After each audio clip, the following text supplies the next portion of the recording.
Welcome to channel. അപ്പോൾ നമ്മളൊന്ന് പറയാൻ പോകുന്നത് നമ്മുടെ OnePlus 15R കുറിച്ചാണ്. നമ്മുടെ ഡിസംബർ 17 നമുക്ക് ഇന്ത്യയിൽ ഇത് ലോഞ്ച് ആവാൻ പോകുന്ന ഒരു ബഡ്ജറ്റ് കാറ്റഗറി. ബഡ്ജറ്റ് എന്ന് പറയാൻ പറ്റില്ല, ഒരു 50,000 റേഞ്ചിൽ വരുന്ന ഒരു ഫോൺ എന്ന് വേണമെങ്കിൽ പറയാം. നിങ്ങൾക്ക് ഓൾറെഡി അറിയാവുന്ന പോലെ തന്നെ 13R അറിയണ്ടായിരിക്കുമല്ലോ. 13R പക്ഷേ 40,000 താഴെയായിരുന്നു. പക്ഷേ ഇത് നിങ്ങൾക്ക് അറിയാവുന്ന പോലെ തന്നെ ഇപ്പോൾ എല്ലാത്തിനും പ്രൈസ് ഹൈക്ക് വന്നിട്ടുണ്ട്. ഇനിയും പ്രൈസ് കൂടുന്ന പറയുന്നത്, അതായത് അവരുടെ റാമും സംഭവമൊക്കെ ഭയങ്കര ഷോർട്ടേജ് ആണ്. അപ്പോൾ അതിൻ്റെ പ്രൈസ് ഷൂട്ടപ്പ് ചെയ്തുകൊണ്ടിരിക്കുകയാണ്. അപ്പോൾ ഇനി വരാൻ പോകുന്ന ഫോണുകളിലൊക്കെ എന്തായാലും പ്രൈസ് കൂടുന്ന എക്സ്പെക്ട് ചെയ്യാം കേട്ടോ.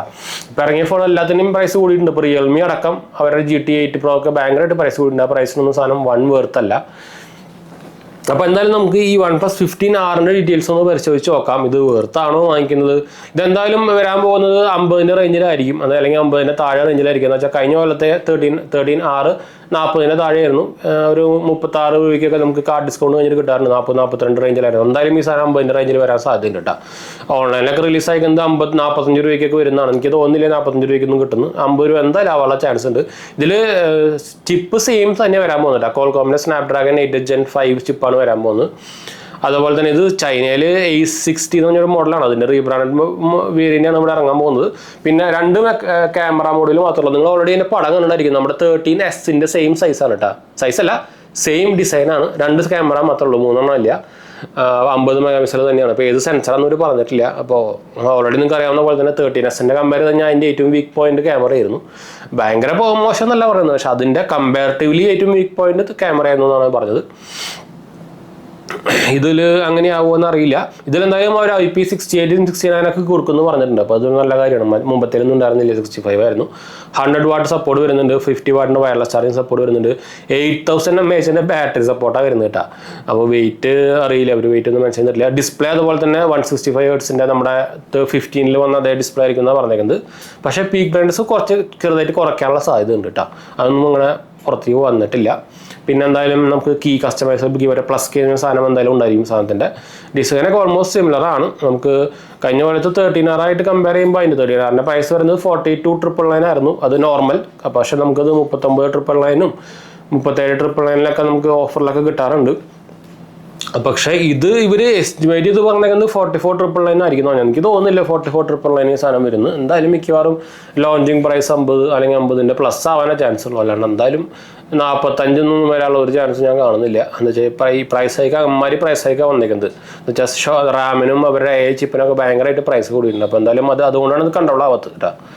അപ്പോൾ ഇതാണ് അവസ്ഥ. അപ്പോൾ ഈ ഒരു പ്രൈസിൽ നിങ്ങൾക്ക് നോക്കുകയാണെങ്കിൽ ഞാൻ 15R റെക്കമെൻഡ് ആണെന്ന് ചോദിച്ചു കഴിഞ്ഞാൽ നിങ്ങൾക്ക് ഒരു 50,000 റേഞ്ചിൽ നിങ്ങളൊരു ഫോൺ നോക്കുന്നുണ്ടെങ്കിൽ പിന്നെയും കുഴപ്പമില്ലാത്തൊരു മോഡലാണ്. അപ്പോൾ പ്രത്യേകിച്ച് നിങ്ങൾക്ക് ഒരു OnePlus ബ്രാൻഡിൻ്റെ ഫോൺ വേണമെന്നുണ്ടെങ്കിൽ, അല്ലെങ്കിൽ പിന്നെ നിങ്ങൾക്ക് 13Rലേക്ക് പോകുമായിരിക്കും പിന്നെ നല്ലത് കേട്ടോ. എന്ന് വെച്ചാൽ നമുക്ക് 13R പിന്നെയും 35 രൂപയ്ക്ക് കിട്ടാൻ സാധ്യതയുണ്ട്. ഇനിയിപ്പോൾ ഈ 15R ലോഞ്ച് ആയി കഴിഞ്ഞാൽ ഇനി 13R നിർത്തുമോയെന്ന് അറിയില്ല, പറയാൻ പറ്റില്ല. അങ്ങനെയാണെങ്കിൽ പെടും. അപ്പോൾ പക്ഷേ നിങ്ങൾക്കൊരു ഓക്സിജൻ നോയ്സും അതുപോലെ തന്നെ OnePlusൻ്റെ ഡിസൈനും ഇത് നിങ്ങൾക്ക് അറിയാവുന്ന പോലെ തന്നെ ഇപ്പോൾ ഓപ്പോൻ്റെ 5X സീരീസും OnePlusൻ്റെ ഡിസൈനൊക്കെ സെയിം ആയിട്ടുണ്ട് ഇപ്പോൾ. അപ്പോൾ പ്രൈസ് വെച്ച് കമ്പയർ ചെയ്ത് കഴിഞ്ഞാൽ ബാക്കി സ്പെക്സ് ഒക്കെ കൊള്ളാം. പക്ഷേ ക്യാമറ ആണ് മെയിൻ ഒരു ഇഷ്യൂ ഉണ്ടായിരുന്നത്. 13R ഭയങ്കര മോശമായിരുന്നു ക്യാമറ. ഇതിൽ എങ്ങനെയാണെന്ന് അറിയില്ല. ഇതിപ്പോൾ എന്ത് സെൻസറാണ് ഉപയോഗിക്കുന്നത് ഒന്നും അവർ പറഞ്ഞിട്ടില്ല, മെൻഷൻ ചെയ്തിട്ടില്ല. എന്നാൽ അത്യാവശ്യം നല്ല സെൻസറാണെങ്കിൽ പിന്നെ 50 മെഗാപിക്സലിൻ്റെ 2 ആയാലും കുഴപ്പമൊന്നുമില്ല. മിക്കവാറും എനിക്ക് തോന്നുന്ന ഒരു വൈഡ് ആംഗിൾ ആയിരിക്കും സ്കിപ്പ് ചെയ്യാൻ പോകുന്നത്. വൈഡ് ആംഗിൾ ലെൻസ് ആയിരിക്കും സ്കിപ്പ് ചെയ്യാൻ പോകുന്നത്. എനിക്ക് വൈഡ് ആംഗിൾ ലെൻസ് വലിയ ഇമ്പോർട്ടൻ്റ് അല്ല, പക്ഷേ കുറേ പേർക്ക് ഇമ്പോർട്ടൻ്റ് ആയിരിക്കുമല്ലോ. ഞാനാണെങ്കിൽ നല്ല ലേറ്റസ്റ്റ് സെൻസറൊക്കെ ആണെങ്കിൽ, അപ്പോൾ 13R കാര്യം പറയുകയാണെങ്കിൽ അതിൽ ഉപയോഗിക്കുന്ന സെൻസർ പഴയ സെൻസറായിരുന്നു. ഇപ്പോൾ ഇതിൽ ഇമ്പ്രൂവ്ഡ് ആയിട്ടുള്ള സെൻസറുകളൊക്കെ ആണെങ്കിൽ ഞാൻ പറയുകയാണെങ്കിൽ ഞാൻ വാങ്ങിക്കുന്നു വേണമെങ്കിൽ പറയാം, ഞാൻ റെക്കമെൻഡ് ചെയ്യുന്നു വേണമെങ്കിൽ പറയാം.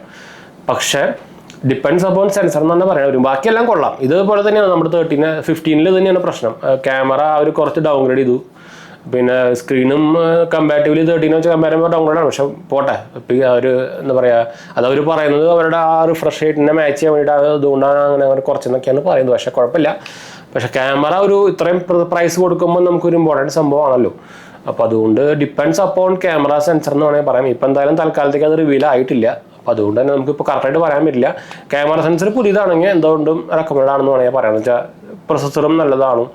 റാം ഒരു പറഞ്ഞിട്ടില്ല, റാം നല്ലതായിരിക്കും, വേറെ പറയാൻ ആവശ്യമില്ല. എന്ന് വെച്ചാൽ പ്രൊസസ്സർ നല്ലത് വെച്ചിട്ട് റാം എന്തായാലും കുറയ്ക്കാൻ സാധ്യതയൊന്നുമില്ല. അപ്പോൾ എന്തായാലും depends fully upon sensor camera sensor എന്ന് വേണമെങ്കിൽ പറയാം കേട്ടോ. അങ്ങനെയാണെങ്കിൽ നിങ്ങൾക്ക് 50,000 രൂപയ്ക്ക് വാങ്ങിക്കാൻ പറ്റുന്ന one of the best phone എന്ന് വേണമെങ്കിൽ പറയാം ഈ കൊല്ലത്തെ കേട്ടാ. ഇപ്പോൾ കൊറോണ ഇറങ്ങണ്ടല്ലോ, അതുകൊണ്ട് ഞാൻ ഈ കൊല്ലത്ത് പറഞ്ഞേട്ടാ.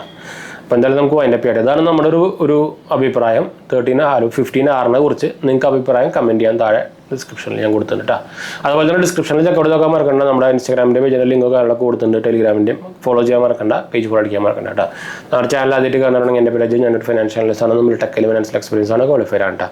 അപ്പോൾ നമുക്ക് വൈൻഡപ്പ് ചെയ്യാം. അടുത്ത് കാണാം. ബൈ.